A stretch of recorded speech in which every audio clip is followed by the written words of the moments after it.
Firstly, let's talk about an EU referendum. Yeah. Is it the case that this motion that the party agreed last night will commit the Labour Party to campaigning for a referendum? Right.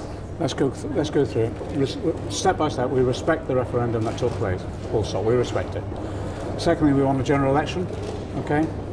If we can't get a general election, all options are on the table then. That includes a people's vote. Okay?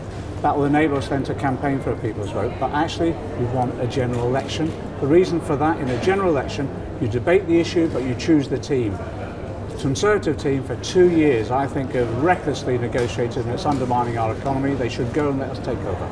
So what would the question be in a referendum? Yeah, Parliament will decide that, but it will be on the basis of whether people would have a judgment on the deal that the Tories have brought back. But if it was a general election, we'd be able to outline our own plans in detail, and that's why we want a general election, so we have that thorough debate. So if it is a referendum, you are not going to offer the choice to stay in the EU? Well, we're actually saying we respect the original referendum, but we can build a new relationship with Europe based upon the cooperation and collaboration we've always set forward. So under a Labour government, we are leaving the EU no matter what. Well, there's no way out of Brexit. We're respecting the first referendum, but we think we can negotiate a deal which will establish a new relationship with Europe, which will protect jobs and the economy. That's exactly what our people are telling us. So just to be clear, a referendum would look something like, do you want this deal or not, with no third option to stay in the EU? Parliament will decide the wording of that. We'll keep all options on the table, but what we're saying is a people's vote, we'd rather have a general election. Do you recognise, though, that people who have campaigned for a people's vote will be very disappointed that the Labour Party isn't offering that third option to remain in the EU? First, look, we're keeping all options on the table. We're having the people's vote if necessary, but I think, like us, they want a general election too because they don't believe this government can negotiate any deal that's acceptable to anyone in this country. Let's talk about your speech today too, because you've got a number of interesting policy announcements. Given the revolution in workers' rights the Labour Party would want to bring about in government, should business be packing their bags? Quite the reverse. Let's be clear what we're saying today. What we're saying is this debate around the stakeholder economy we've been having for years. Even Mrs. Thatcher was arguing about the need to spread shares in our society in the 80s. It's never happened, so let's bring it about. And the way we bring it about is simply saying large companies over 250 employees allocate 1% of their shares per year over a 10-year period, so it's over a long period of time.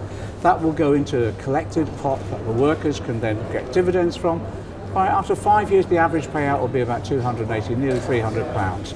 If it goes above £500, we're saying some of that will go in a social dividend to pay for the schools, the hospitals, the social security of the state itself. That supports those companies when they make their profits. Why do you think then that business is expressing such alarm about your policies? Look, we'll explain it to them in detail. They need to understand it. But look at what's happening across Europe itself. In France, they have legislation, profit-sharing legislation. In Germany, they have 4 or 5 times the amount of employee ownership within their economy, a successful economy.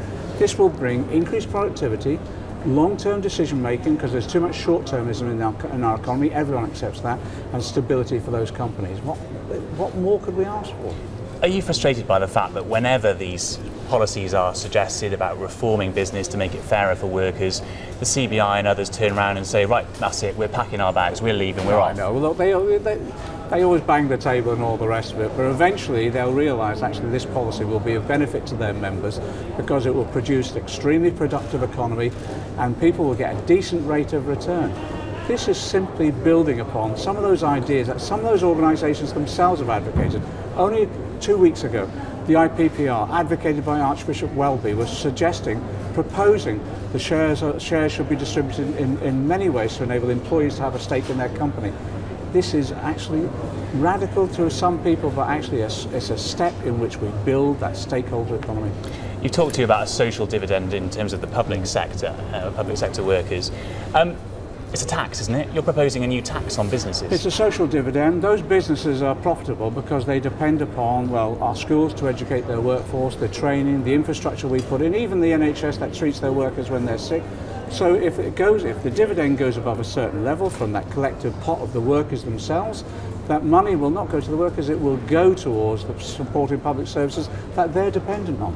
But you are taxing business, you are slicing their profit. Why would they want to stay in Britain and do business under a Labour government? Because we will be investing in our economy, we'll be growing our economy, we're doing everything asked of us by them to invest in our infrastructure, in road and rail and digital, we're investing in training, to to be honest, we're following the example of many European countries, and actually we're following the advice of organisations like the CBI about the need for investment in growing the economy.